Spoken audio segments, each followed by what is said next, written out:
All right, so we're ready. So here we go. So welcome again. Thank you so much for joining us. So this is again Virtual Manipulatives, and we're going to focus on fractions. My name is Melissa Soto, and I'm an associate professor at San Diego State University. I'm also part of the San Diego Math Project that's hosting this webinar session. I'm going to share our team with us. I'm your facilitator. We have Dr. Lisa Lamb. She's our project director. She's going to be looking at the chat, making sure that if you have any questions, please feel free to ask those in the chat.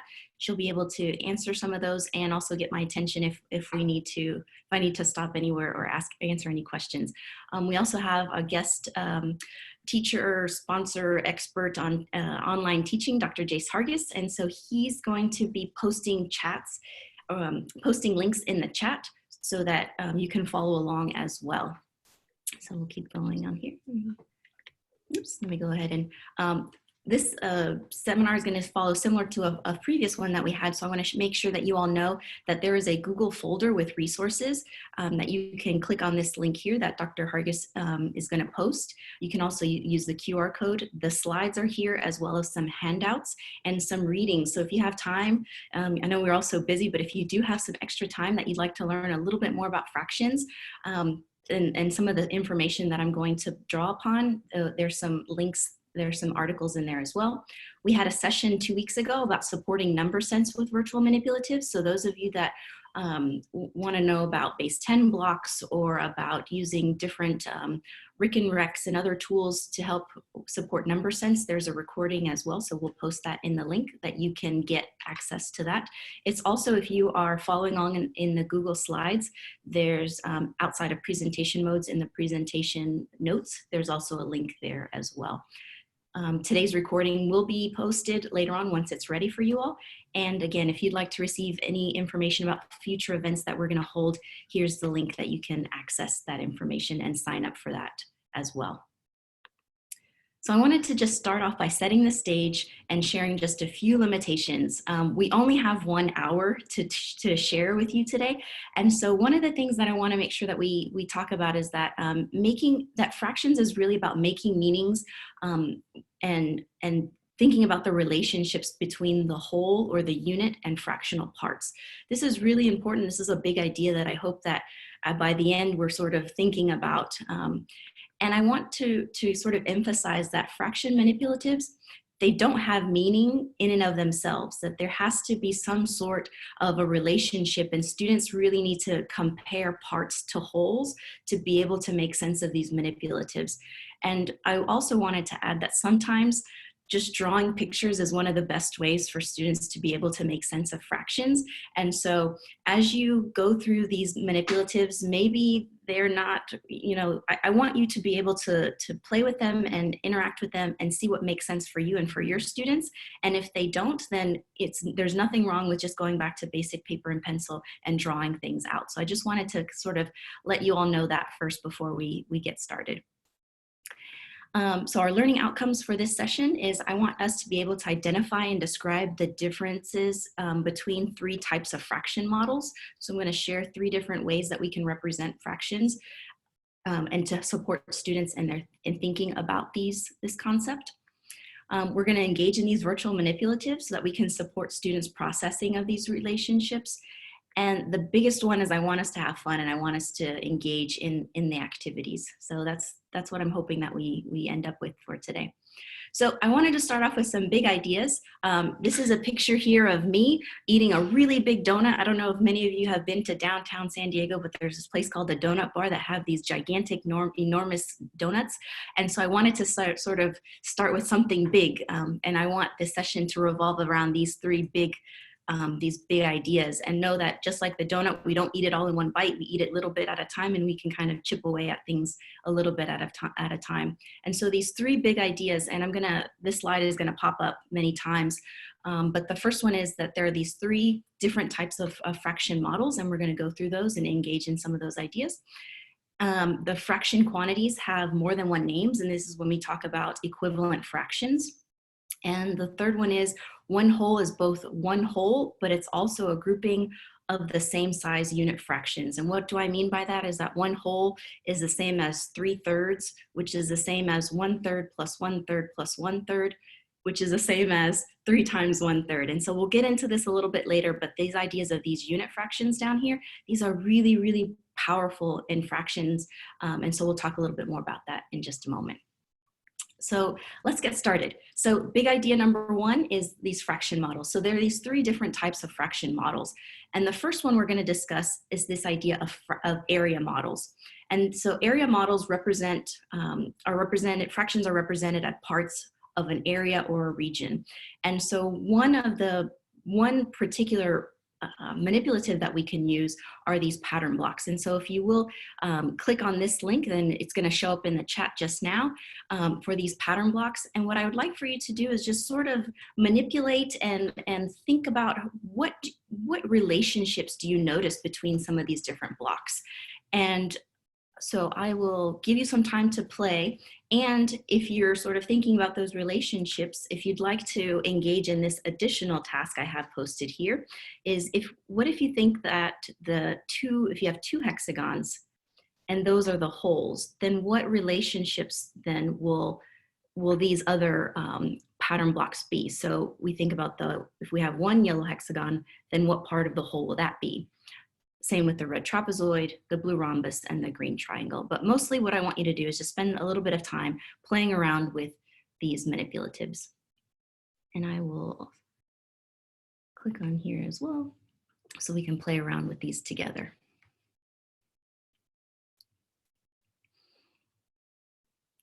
And I'll share a little bit of things that I kind of noticed and what I liked about this particular as you're playing around is that you can just click on these and pull them out. So you can pull out as many as you would like. Some other things that's quite nice is down here, it says no grid. If you see the background, there's no grid right now, but if you click on that, you can have square grids. And if you click on it one more time, you can have these triangles as grids in the background. So you can try to line up some of your pieces in that sense. But just sort of thinking about what relationships do you notice? What do you see?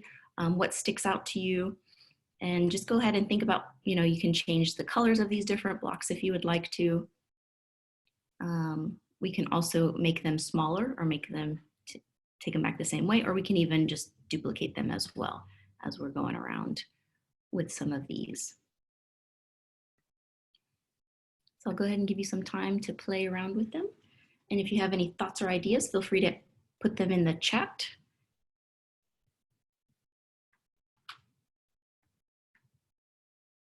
All right, so there, let's see.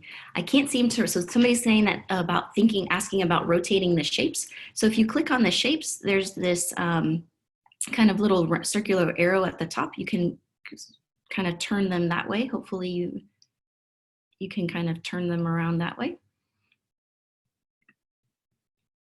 And you can also, as Ashley just mentioned, you can stack them on top, which is quite nice so that students can really see and compare the whole to those fraction pieces. To get to the grid, it's down underneath. So you have the yellow hexagon, and then there's sort of this little man in a boat figure there. I'll tell you what that is in just a moment. And then you have this grid down on the bottom. It says no grid right now. If you just click on it, it takes you to the square grid. And if you click on it again, then it takes you to the triangle grid. All right, awesome.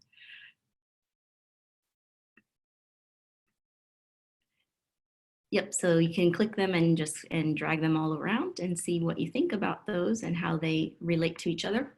Another option, especially for those of you that perhaps work with young children, if there's this, as I mentioned, this little man with a boat down here on the bottom, if you click on this, it actually provides you with these sort of these outlines that you can post on your workspace.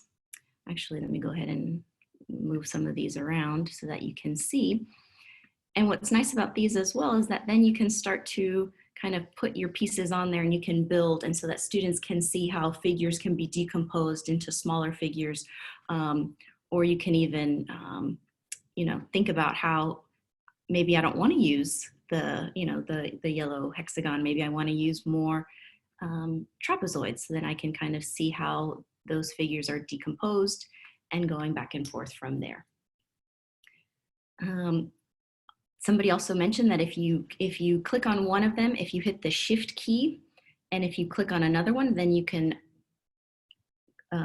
grab multiple figures, and you can also twist them and turn them all around as well and move them around. So another nice feature about this particular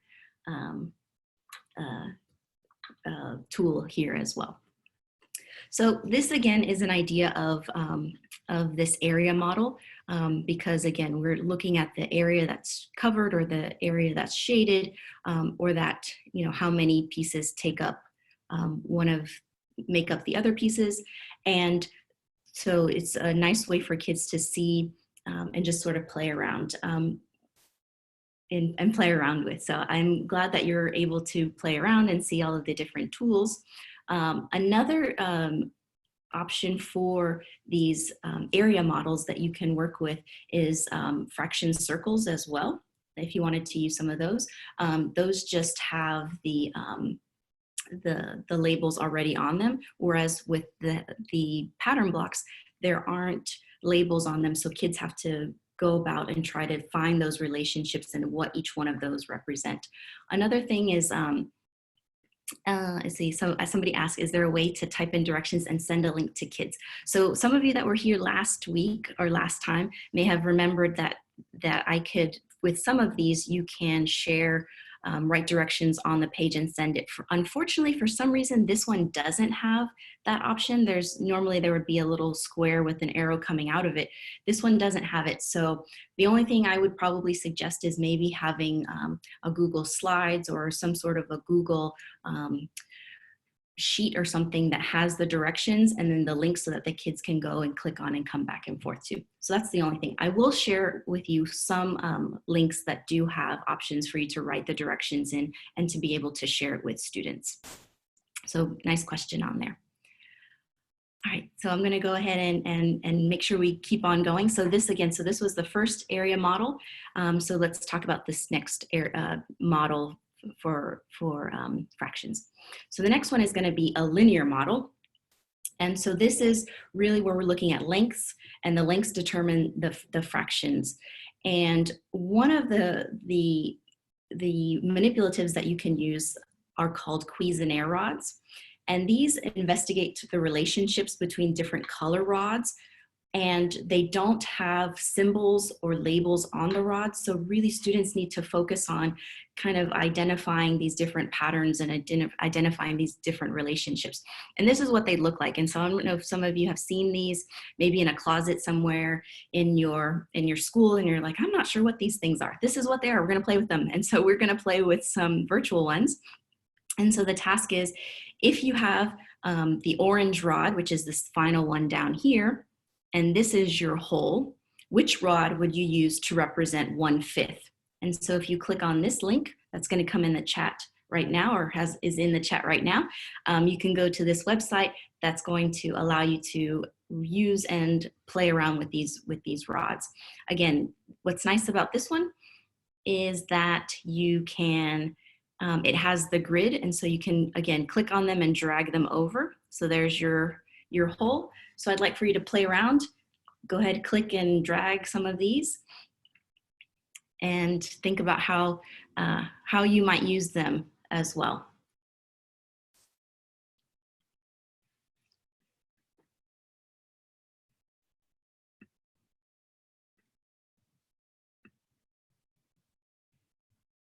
And what I like about these is that you can kind of drag them along and see really what you want to make sure is that looking at which ones are lining up with each other and going kind of back and forth and seeing what you realize. So these, you can just drag them. Oh, sorry, you can click on the, where it says the Cuisenaire rod, so just where the little rods are on the left-hand side, just kind of click on it and then drag it over to the, to here to the side. What I like about these, and again, because they don't have labels on them, what's really nice is that you can change the whole to whatever you want it to be. So right now I asked you to make the orange the whole, but you could change it and you can say, well, I'm going to make the yellow one the whole. And depending on what your whole is, each little piece is going to represent a different fractional amount. And what I like about that is that it really focuses on that relationship between the whole and the part. And so this is one nice thing about the Cuisenaire rods. So for this particular website, it doesn't allow you to edit the question. It just has these already prefabricated questions on here. I have to tell you that there are not a lot of Cuisenaire rods that are virtual manipulatives. This is one of only 2 that I found, and this one was one of the easier ones to manipulate. And so that was one of the problems that I found, that you can't change the questions on here. If you did want to use some of these questions, they do have other ones as well. So if you have, again, if the orange one represents the whole, how would you model 3/5? So you can kind of go on a little bit more, but you can also always just kind of use your own questions and then just bring students to come to the tools to use. So again, depending on what your whole is, each part is going to be a little bit different. So for example, if we have this orange rod, we can pull out these red ones, and what we can find is, sorry, it's going to take me a little while to bring them all over here. So I'm going to bring them all over. But we can see that it lines up perfectly with the orange rod. So then we can say that, okay, so one of these oranges is actually, if we were to pull out all of the white ones, we would realize that the orange is actually worth 10. And so we would say that one of the white ones is 1/10. One of the red ones is actually 2/5 because we needed 5 of them to fill it out. So 1 would be 1/5, 2 would be 2/5, 3 3/5, 4/5, and then 5/5. So we can kind of go around with these different manipulatives and looking at these different ideas. So any thoughts or ideas? So I think I see, so again, somebody asked about making your own questions. You can make your own questions, not on here though, and posting them on there. I will say that in the Google folder, there is a couple of handouts and resources available for you about the Cuisenaire rods that will allow students to explore these relationships between the rods. And please know also that I was able to translate some of these handouts into Spanish. So for those of you that work with students that are Spanish is their first language, or I noticed that somebody mentioned that they were working with students who had just arrived from Mexico, and so please feel free to use those as well with your students so that they can engage in these activities. All right, so I'm going to go ahead and go back to the slides show and kind of continue on from here. Another thing is with linear models, not only can you use Cuisenaire rods, but another option are like fraction bars and fraction strips. You can use those as well. Rulers are another way that you can use and engage in linear models, and the number line as well. Yeah, so for the Cuisenaire rods, you can make your own instructions. It's just you can't post them on that particular website. All right, so I'm going to head on to the next one, and we have here is fraction models. We have discrete and set models, or discrete and or set models. So sometimes people call them discrete ones, sometimes they call them set models. And what is this? This is a model that is where the set is the whole, and the subsets represent the fractions. So one of some manipulatives that you can use are chips, counters, or really any set of objects that can be counted. So if you have marbles, if you have different kinds of pastas or beans or anything that you can really get your hands on, you can see up here that I have these two colored counters. Those you can use as well.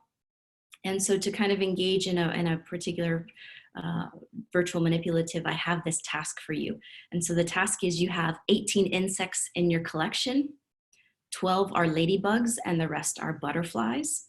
So what fraction of the collection are the butterflies?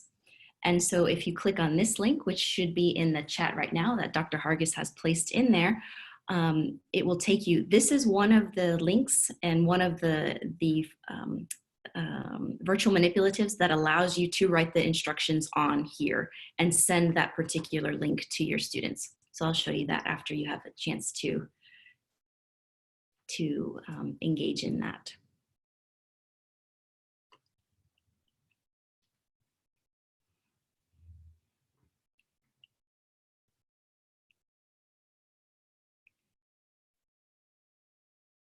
And so I will share about this particular website. This is actually a website that focuses mostly on 10 frames. So if you kind of click on the top, you can actually put 10 frames in your workstation. But what I thought was interesting is with these discrete models is that really you're just kind of using these different sets. So you can use these counters. And what I tried to do is I tried to write a story problem that went along with the particular counters. And if you go just click down here at the bottom, you can actually change the different types of counters. So if you just want circles, squares, you can have frogs and penguins and flowers. And you can also change the colors of the different manipulatives as well, so that kids can kind of play around with them. What's really nice is also you can kind of drag them out by tens, by fives, or by ones. And so you can kind of have fun with drawing those and pulling those out as well. For those of you that weren't here last time, I will share that as you can see, I wrote the story problem on here. I wrote it both in English and in Spanish. And if you click on this bottom link right here, it has a little square with an arrow popping out of it. If you click on this, you can create your story problem. You can copy the link here, send that link to your students. And then what's nice is that they can click on it and it'll take them right back here without any work. It'll just have the story problems that you wrote, and then they can work on it. They can then come back and save a link, save an image, copy the image, and they can send you their work, the work back to you. So it's really nice that this particular one allows you to save links and copy the link and then send it to students. And you can have this kind of back and forth with the students as well. And so other things, it's like there's this pencil that you can change the colors of the pencil, and you can write on here as well. And do whatever in scribbles are. So we have some questions as, does it do multiple pages? And you can send one link. Good question. I'm not quite, I think you would have to do a link for each page that you have. Because for this one, it doesn't seem like it has a lot of space for writing. So it would seem like perhaps you just doing one per page and then sending that link. And then somebody asked, how many questions can you create? You can really, let me see. You can write as much as you'd like. So you can pop it up. You can write as much. And then you can just kind of move it along. So you have all this space right here to write as many questions that you can, and kind of go from there. Oh, let's see. I have so it looks like somebody asked if this can be attached to a Google Classroom and a Seesaw page. I believe so, because you can have this link and you can kind of post it wherever you would like. Let's see, somebody else asked, so you can send the link to this site via the chat of a Zoom, and they can send their links back. Yes, so one thing is like if you wanted to create, if you have a Zoom with your students, you could send this link just like Dr. Hargis did. He sent you all the link, you can click on it. And if you wanted to, if any of you would like to give it a try and solve the problem and then send it back to me, that would be awesome in the chat. That would be a really nice, yeah, that would be really nice. I'd love to see your work and see how you're doing it. And I have one already. Yes, I'm so excited.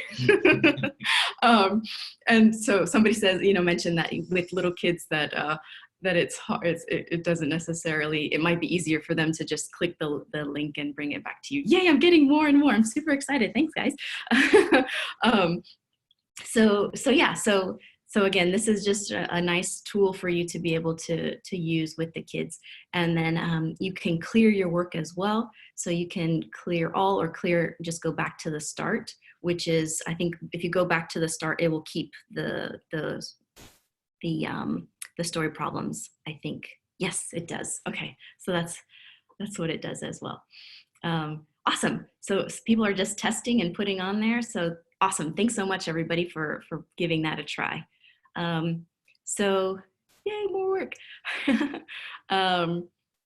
And Lisa, Dr. Lamb is saying that she's viewing some of your work and that it looks great. So this is awesome. And also what might be a nice thing as well is that students can view each other's work as well, so that they can look and compare and try to think about how people are solving their problems, and then can give feedback to other students as well, which is really nice. So thank you all so much for engaging in that and for trying that along. So I'll go back to our session here, and we'll just move right along. All right, so we've talked about those 3 different models. So we have the area model, we had our linear model, and then we had our discrete model. And so now what we can think about is thinking about fractional quantities as having more than one name. And so we really want to support students in this idea of equivalent fractions. And so, another thing that we can, when we're finding equivalent fractions, another kind of how we can call that is renaming fractions. We really want to try to limit the use of words like that we're reducing fractions or we're simplifying fractions. Just because when we say those terms, sometimes students think that we're changing the value or that the value is getting smaller. But when we're renaming it, we're just giving it another name, right? Like, so for me, my name is, with my students, I'm Dr. Soto. With my mom, my name is Lulu. When I'm with, with my friends, I'm Melissa. Or with my niece and nephew, I'm Titi Meli. And so we all kind of have these different names, and so the same things with fractions, but we're still the same person. Same thing with the fractions, we're still the same. So equivalent fractions are fractions that represent the same amount. And I will say that this is actually a really important prerequisite skill for fraction computations. So a lot of times when we think about fractions, we just want to jump into adding or subtracting fractions. And we really want students to be able to build an understanding of what fractions are, what they look like, what do they mean, what are these relationships before we start to add or subtract or do any kind of computations with them. And so thinking about renaming these fractions, we're actually going to go back to these Cuisenaire rods, because a nice thing about the Cuisenaire rods is that we can start to look at and find these relationships and how they kind of between all of the different fraction rods. So I'd like for us to go back to the Cuisenaire rod. So the chat, the link's going to go out in the chat right now. And so one thing I'd like for you to do is to think about what color rods line up with the brown rod. And oops, let me go back, sorry about that. What comes to the, lines up with the brown rod, and to name as many fraction relationships with the brown when you make that brown the whole. So I'll give you some time to think about that.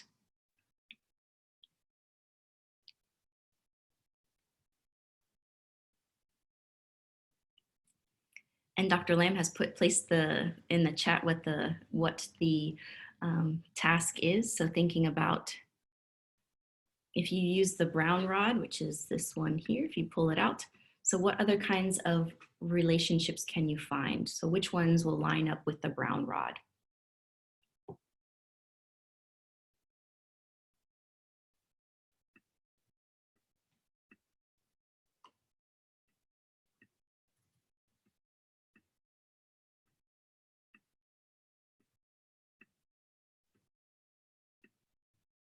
Yeah, so thanks, Carol, for going ahead and jumping ahead of my question I was just going to ask. So thinking about which ones line up. So some of them you're finding some relationships. So the white, the red, the purple, and the brown line up. Ruben has found out that 2 purples line up to make one of the brown.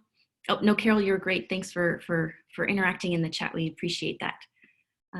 So does anybody see or find any relationships? Valentina, thank you. We've got 4 reds will line up as well. So let me go. Got 2, whoops. And 8 white. Thank you, Jacqueline. So we've got these up, and then let's see, 2. Any other ones up? 8 whites. I think, yeah, and I think that's all of them. One thing I wanted to say is one, you can also, and the 1 brown. So you can also continue to make different holes. Like if you wanted to make like an orange and a red and add it together, this is actually 12. And then you can ask students to start finding those relationships as well. So if we come back to this idea up here, so we have the brown, the whites, the red, and the purples. So do you see any relationships between some of these fractions, or between some of these different rods?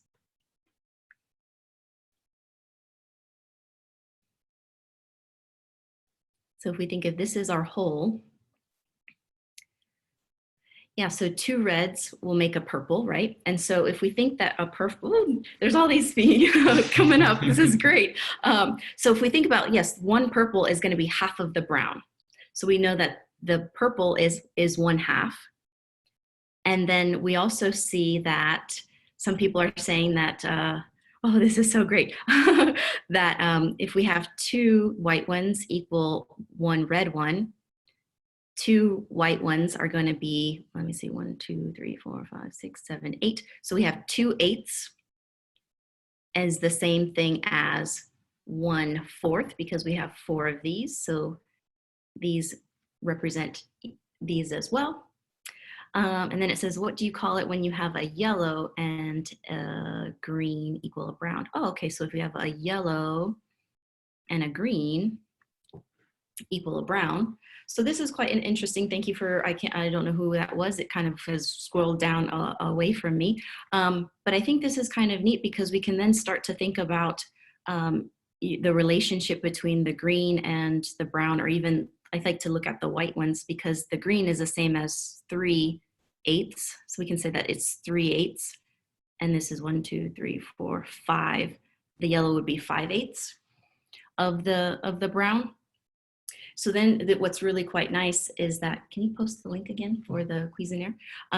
What's really nice is that we can start to see they don't necessarily have to always match up or be the same ones, but we can start to see kind of going back again that this yellow represents 5/8 and the green ones represents 3/8 right there as well. So these are quite again, thinking about these different relationships is quite nice. Again, there's another handout in the resource folder that asks kids to look at some of these different relationships in these with these rods as well. So I'm going to move forward because I want to make sure that we have time for all of the different ideas that we have. But thank you so much for all of you that engaged and wrote some things down in the chat. I really appreciate you doing that. So we have these renaming fractions. And so the third idea that I wanted to talk about is this idea of one whole is both a whole and also a grouping of the same size unit fractions. And so what I wanted to really focus on for this is allow us to dive into this idea of unit fractions. But before we do that, I really want us to think about, again, the whole matters, right? Just with like with the Cuisinart rods, depending on what your whole is, those fraction pieces are going to be different because of you're always comparing it and finding that relationship between the whole. And so another thing that's really important is that when we talk about fractions, we really want to focus and share with our students and emphasize with our students that those wholes have to be partitioned into equal size parts. And so when we think about those equal size parts, and I have our pattern block picture here to kind of support us, is that if we use the same size parts and divide it equally into those equal parts, if we're just focusing, if we just take one of those pieces, That's our unit fraction. A unit fraction is when we have that numerator of 1 and a positive integer as our denominator. And these are really powerful. So an example could be 1/2, 1/3, 1/8. We can kind of keep on going from there. What's really powerful about these is that we can continue to add 1/3 or we can continue to add 1/2 to create these wholes. And as our example is, right? So one whole, if we have these 1/3, we need 3 of them to make our whole. And this is, it may seem very simple to us, but it's actually a really powerful idea for kids. And what happens is that when kids, when they have this idea and they own this idea for themselves, they're able to decompose fractions into smaller parts and are able to combine pieces. And so again, if kids are able also to think about these equivalent fractions and thinking about naming them differently, they can start to be really flexible in adding and combining these parts to make wholes and to add fractions together. So this is this really big idea that I wanted to kind of focus on and kind of and have us spend a little bit of time thinking about. And so what I wanted us to do is I wanted us to practice this idea. And so I would like for you to solve the following story problem. Unfortunately, this link is not one of those websites that allows you to write the story problem on there and share. So I'm going to share it and we'll probably post it in the chat and we'll probably repeat it lots of times for you to practice with. But so the problem is a chef is making 14 pizzas and each pizza takes 1/6 of a pound of cheese. So how much cheese will the chef need to make all of the pizzas? And so what I want you to do is to click on this link that's going to be in the chat right now and try to solve it using some manipulatives, or maybe you don't need the manipulatives. Maybe you can use the little paper, the little pencil.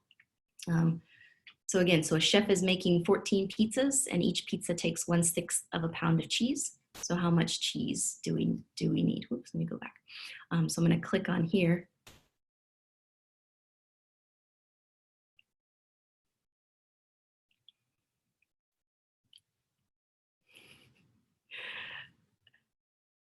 And so one thing to think of about this particular, let me move my, this particular website is you can add different fractions. You can add them either as rectangles or you can add them as circles.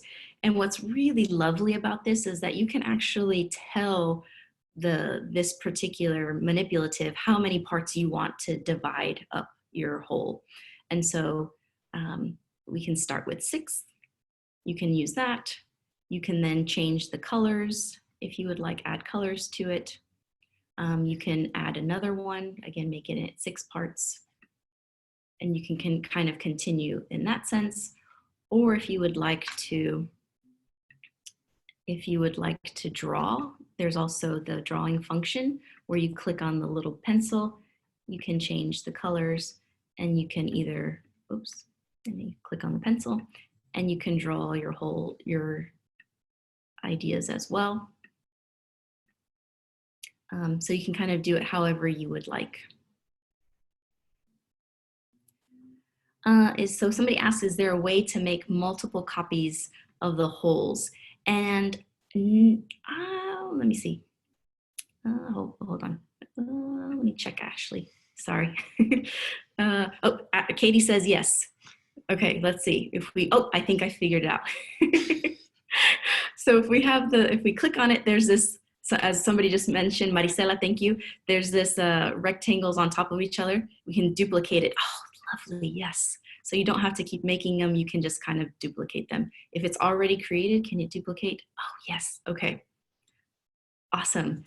You can, yes, Katie, thank you. You can select the hole that you've already shaded. That's super, thank you, great teamwork, absolutely. That's why I love doing this. Sometimes I try these, but I don't know, and it's lovely to give it a try. If I made a mistake and I want to unclick and highlight, you just click the shaded part again to get rid of those, to get that. And then somebody just asked, how do you write on the get the pencil? So if you go to the bottom here, there's a little pencil down here, and if you click on those, and you can click on the little pencil. The little wheel has the different colors that you can do, and then there's also an eraser. And then it says, is there a way to make each 6 a different color in the same circle? So yes and no. So if you want to color them with the colors that they have provided, you can't change the color. But what I did find was that you can actually use the pencil and change the color. So you can do a red, color it in one way. You can then change it to a different color and color it in a different way. So you can show the differences there, which is quite nice. But unfortunately, there's not a way, Valentina, that you can send links for this one. I don't know why. For some reason, the Math Learning Center, the fraction ones, they don't make links to send. So I'm a little disappointed in that. We have to call them and let them know that that's what we want to make it better. But somebody does say yes, that you can take a screenshot of it, absolutely. And you can also write down. So if I want like, okay, 1/6 plus my 1/6, and you can also do your work there as well. It says, you can run the pencil through it and duplicate multiples this way. Oh, let's see. Sorry, Allison, how are you? Oh, the dotted line, I mean. Oh, I'm not quite sure what that means. If you can, is it click on this one? Oh, sorry. Can you separate the pieces to show the unit fractions? Not here. It doesn't look like you can separate them. Hold down and run through it. Oops. Oh, I can make it bigger and smaller. So sorry, Allison, I'm not sure what you were referring to here. You can run the pencil through it and duplicate multiples that way too. You can change the size. So we can click on the pencil. Oops. Drag it through. Oh, wait, sorry.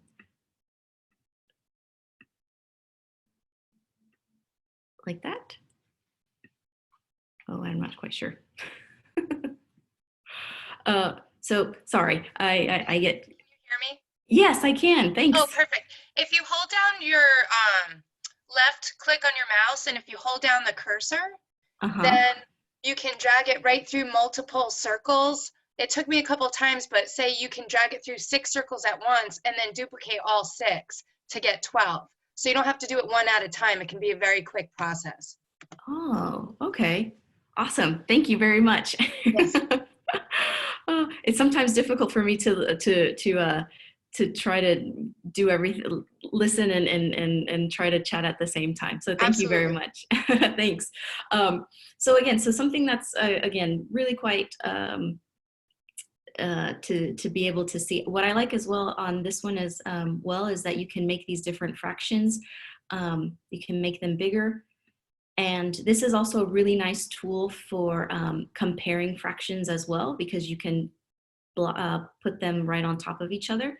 And then you can kind of look at and think about how they can compare these different fractions as well. And if you click on this little tool down here, it'll tell you the different fractions as well. So lots of versatility in this particular tool as well. So I'm going to go back to here just so that we can think about just kind of final things. So I wanted to just share that the problem that we just solved is a multiplication problem. So if we go back to it, we have the chef is making 14 pizzas. So our pizzas represent the total number of groups that we have. And each of those pizzas take 1/6 of a pound of cheese. And so the 1/6 represents the amount in each group. And so if we look at that, so if we have the total number of groups and we have the amount in each group, that's the two parts that we have. We know, we just don't know how much the total is, which is what a multiplication problem is. And so if we also notice the 1/6, which is our fraction, is the number of items in each group. So that's going to make it easier, or it's going to support kids. Sorry, I'm not going to make it easier. So that unit fraction is the item in each group. So this is going to support students in adding those numbers together to create those wholes. So if you see, I kind of started down here. I used the manipulative, and then I used the pencil to color in each sixth. So each sixth is a different one, and each sixth represents one of those pizzas. And so we have our 6 pizzas here. And so 6/6 is our 1 pound. And so what's really nice about this particular, again, problem is that we're starting off with these unit fractions.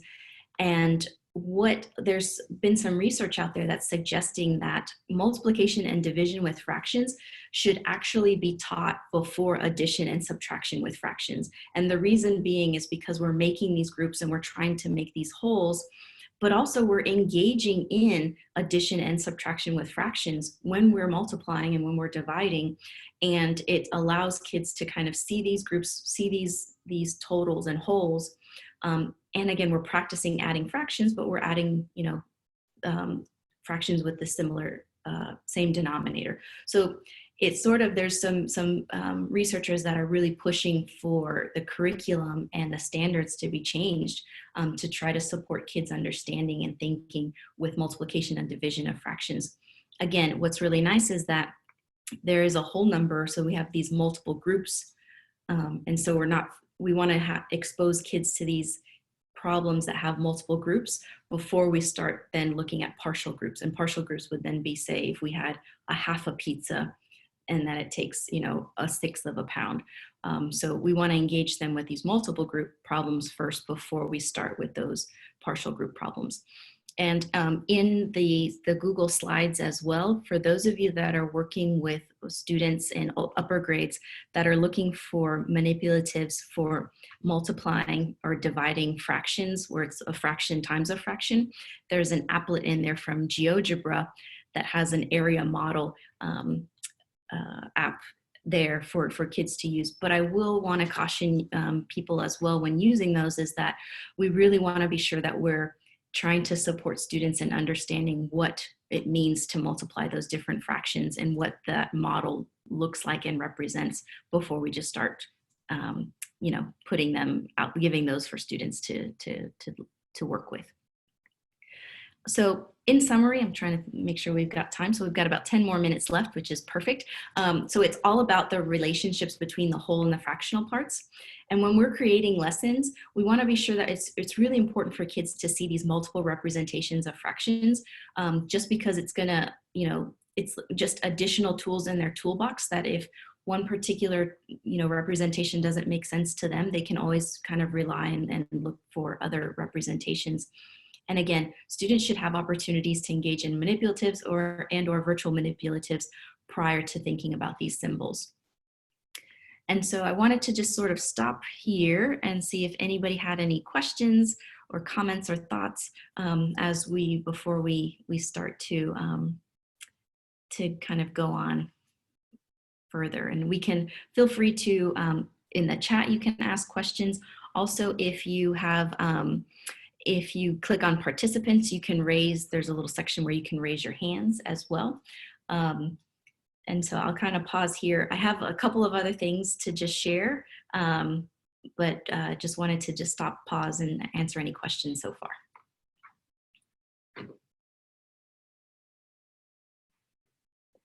Okay, I'm going to go back to sharing and just share some final thoughts here. So I do want to share that we have some additional professional development events coming up. Dr. Nick Johnson, he's here as well. And if he wanted to share just a little bit, tomorrow, actually, April 22nd and on April 28th, he's going to be presenting 2 sessions on from counting to problem solving. This is really going to be focused for preschool, transitional kindergarten, and kindergarten teachers. The 2 sessions are different. They build on each other. And so we have, you can sign up here. We have an amazing response. We have almost over 600 people that have signed up. So there's always more room because we got a special Zoom account so that we can host, a zillion people if we wanted to. I'm also going to be presenting another session in 2 weeks on Tuesday, same times, 3 to 4. And what I thought I would kind of focus on is, this session, the session before, we focused on virtual manipulatives, and now how do we support kids in teaching on and working online? And so I thought we would take some time to, even think about how we might be able to use some of these virtual manipulatives to support kids in learning online. And again, if you'd like to sign up for announcements or for further events, please feel free to click on this link as well. Okay, it looks like we've got in the chat, we have some questions. Let's see, question is, do we need to ask permission for school if we're working to use these programs, or do they have to be approved? So good question. I would always definitely run it by your principal or your administrator to see what they think about. I know that some districts are using specific tools and platforms because they, for security reasons. And so it's always a good question to ask. I believe that most of these do work on Chromebooks. I haven't used them, so I'm not quite sure. I do know that, especially with the Math Learning Center, they do work on what are those, iPads. So I definitely give them a try before sending it out for kids to see if it works or not. So that's definitely one thing that you can think of it. So today's session is being recorded. It'll be available. Zoom takes a couple days to process the videos, and so we will be posting it. Dr. Hargis is going to post in the chat the link to the previous recording, which was on number sense and virtual manipulatives.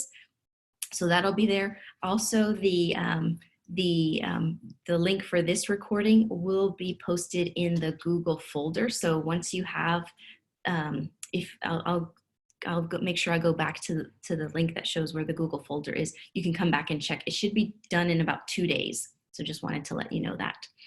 And then last but not least, let's see. Oops, no, sorry, not going to that. Here we go. I just want to say thank you all so very much for joining us.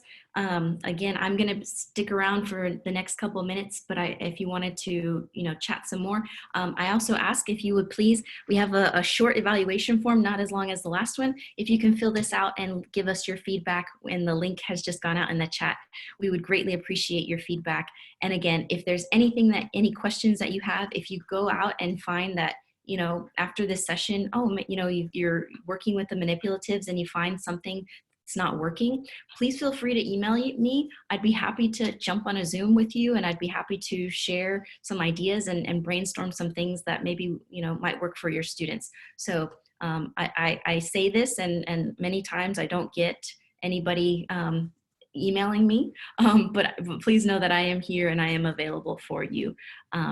So I'm going to go ahead and stop. And again, if there's any other questions, thank you all so much for being here. We really appreciate it.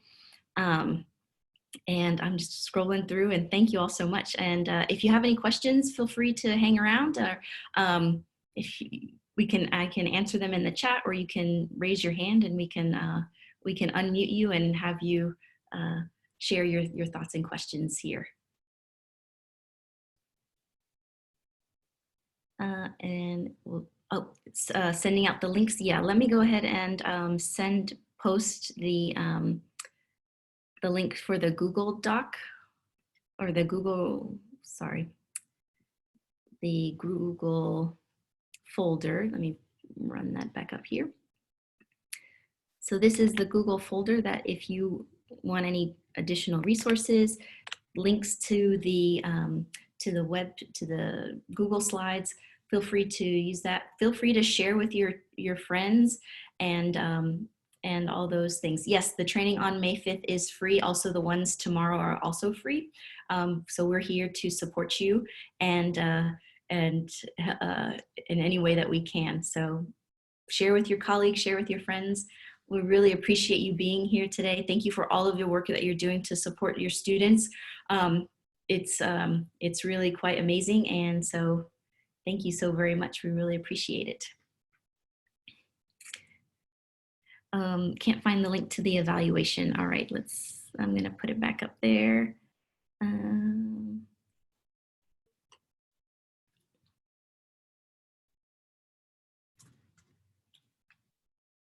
All right, so the link for the evaluation should be posted now. Thank you all so much. It was great to see you. Thanks for joining us. We really appreciate it. So the class for tomorrow is going to focus on counting and supporting young children in counting. And then the follow-up class on the 28th will then build off of that. So we'll start with counting, and then how can we use counting to support children in problem solving. And so Dr. Nick Johnson is going to be leading that. And so and it is free, and I will post the registration form as well in the Google Doc, or in the chat, excuse me. Oops, let me come back to that.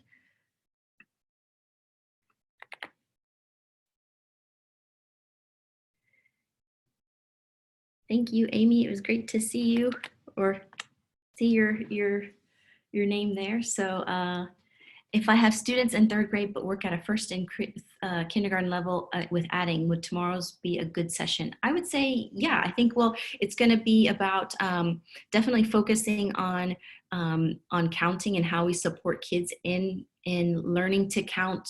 But definitely those are, thank you, Javier. We'll see you on the 5th as well.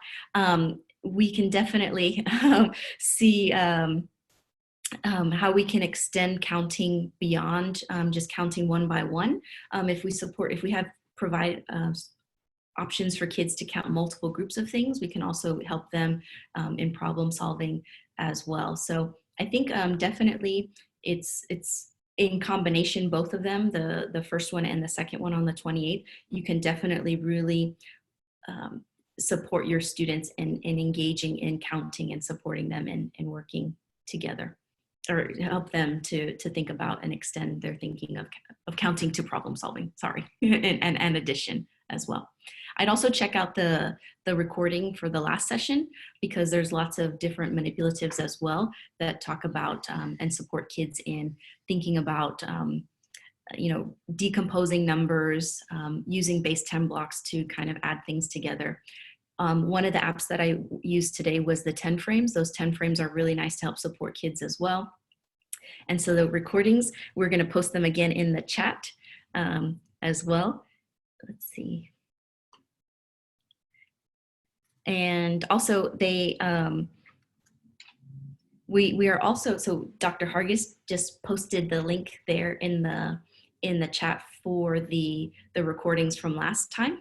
And so that's made available for everybody. And please feel free, if you want to share it with your colleagues, feel free to share it. It's available. It has transcripts as well, so that if people need additional, accessibility, it's there as well for them. And again, today's recording is going to be available in the Google folder once it's processed and once it's ready. It just takes a couple of days to process, and then it'll be made available to you, so that if you wanted to share that also with your colleagues, you are more than welcome to do so as well. So any other thoughts or questions for today's session? We really appreciate you all coming here and joining us. Again, if you have any questions or thoughts, please feel free to send me an email. I'd be happy to chat with you and to support you as you continue to support your students in this process. So any other?